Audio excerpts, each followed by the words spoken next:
This one thing alone could be taking away all of your sales, and you don't want this happening to you. Hi guys, this is MrTrillLife, and I want to walk you guys through a little scenario that happened very recently in sales in one of my clients' companies. Right. So what happened was this. It was an e-commerce. It was e-commerce, right? E-commerce fashion, and they had a client come over to try to buy a couple of items.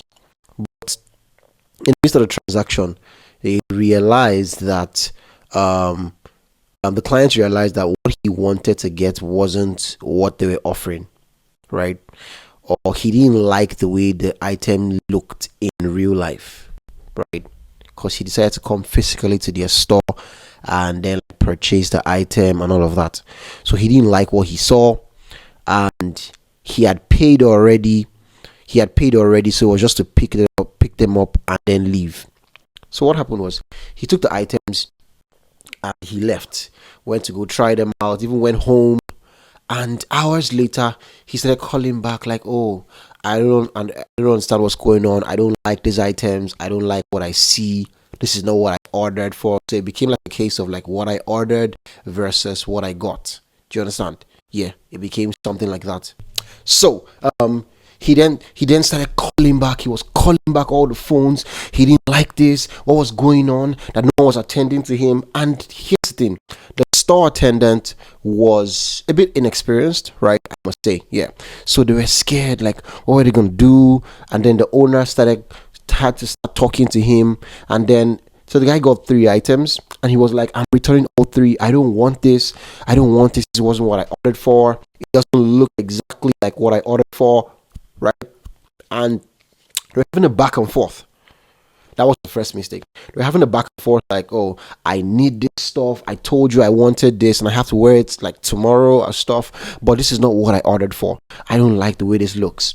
So back and forth, back and forth, back and forth. And hours later, the client just sent me messages like showing me, "Oh, this is what's going on. There's this client complaining about stuff he got from us. He doesn't like it. It didn't turn out the way he wanted it to be." And I'm like, "Okay, so what are you trying to do?" And he's like, I'm telling him like that's it. That's what he ordered for, and all of that.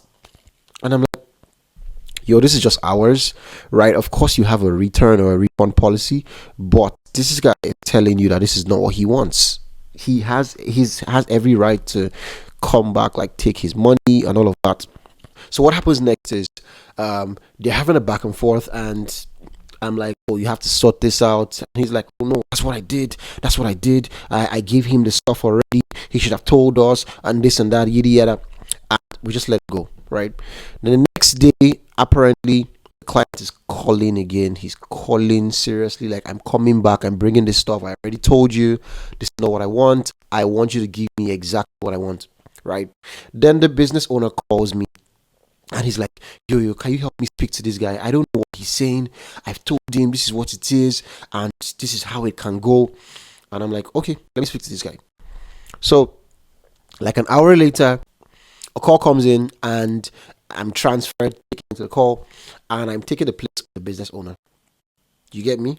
I'm taking the place of the business owner. So, first things first, I get on the call, and I listen to this person. And he's complaining very bitterly. "I don't like this stuff. It doesn't look like what I thought it was. It doesn't look good. Like the other ones, not even manageable, or they are even okay, right? But this particular one, it's a no. I don't know what you guys did, the price and all of that." And you know the first thing I do, and this is what a lot of businesses need to learn, I let him speak. I let him say everything he wants to say. Let him let it all out. Let him lash out. Let him say everything he wants to say. Okay? I am not going back and forth. I'm not saying, "Oh no, but this is how this one is. Yes, I'm telling you, that's how it is. This and that, yada yada." No, none of all that. I just let him do what he wants to do. Right? And after that, I then I ask again. I'm like, "Okay, so this one is good, right? Okay, let's just start from what is not good. This one, you totally don't like it, right? And he's like, yes, I don't like this one. I don't want it and all of that. Nah. And I'm like, okay, no problem. Within the next few minutes, I just want you are with the attendant right now. Give them that item, drop the item. I'm going to send a full refund to you for that item within the next few minutes, right? But the other ones, so what about with the other ones? Are they okay? And he's like, yes, those ones are okay. I just don't like this one and all of that. And I'm like, okay, no problem, no problem, no problem. So you're gonna get a refund for this one. This one is about $100, right? And the other one's about 200 and something. Took the entire transaction to about 400 and something dollars. And yeah, you just take it back and that's it, right? And we'll get you that. And within like 10 minutes, he's like, okay, no problem. And everywhere goes quiet. And the store attendant is calling back like, yo, what did you do? What did you tell this guy? How come he's quiet all of a sudden? And it all feels like I did some sort of magic, and I spoke to this guy in some way that no one else could have. But let me break it down to you guys now. First off, the number one rule in sales that you should know is when a client is saying something else or a prospect is talking, just shut up. Just shut up. Yeah, just shut up. Whoever is talking the most in sales is the person losing. I wouldn't say losing, but that's the person who's going to succumb to the other. Yeah, that's the number one rule in sales. And I'm going to tell you, that's how it is across board everywhere. That's the reason why high pressure tactics in sales, like the Jordan Belfort strategy and all of that, they don't work in real life. They just listen. Just listen. You just be the listener and listen to what this other person has to say. Because from what they're going to say, you're going to get a couple of things. You're going to get their fears. You're going to get their pain points. You're going to get everything. You're going to get your own strategy for getting them over the line, getting them across board. You're going to get all of that from just listening to them. Just listening to them. Not by you talking or introducing your product or introducing your service. No, just shut up and let them talk. Just shut up and let them talk. That's number one thing I've learned in sales. Then another thing you also notice from this is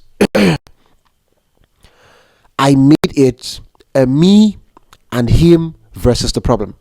I didn't make it me versus him. If you make it me versus him, that's you saying stuff like, no, what I sold to you is the actual item. That's what it's like. I can't change it or this and that, yada yada. Look, I'm going to tell you the truth. I understand that some people can be a tad bit difficult, right? I know some people can be really difficult, but by default, that's not what you would get. By default, that's not what you would get. By default, you're going to get people who would listen to you if you listen to them. Like if you listen to them, definitely, they would listen to you. You get people who want to take advice from you because they see you as the expert in that space, right? You're going to get people who want to work with you over time. And let me tell you the truth, yeah? Regardless of all of the strategies we use to get new clients, get this person in through lead generation, get this person through this, the easiest way to get clients is by getting your first set of clients to say good stuff about you and other people hear that. That's the easiest way to get more clients. Honestly, I promise you, friends, the easiest way is by letting them talk, and then secondly, making it a you and them versus the problem. Right? Not making it you versus them, right? Just because I moved this, I repositioned this to me and him versus I moved this to me, agreeing with him to get the items he wanted versus how he felt not getting what he wanted. We were able to close over half of the sale, and the refund, we had to do very little, right? Very little. And here's the sweet part. A few days later, he came in for some other items that he also liked and he saw the first day with his friend. So imagine I made it a thing of, oh no, we can't do a refund. We won't do this. We won't do that. Nah, we can't do that. That's not how our business operates. Nah, that's not right. You can't say this. You saw it online. We don't refund. Oh, you took it already. You took it home. Now we can't do nothing. Would that have happened? Would that have gone so well to the point that we closed over $1,000 on that sale? No, none of that would have happened. Just because of two things. One, we repositioned it.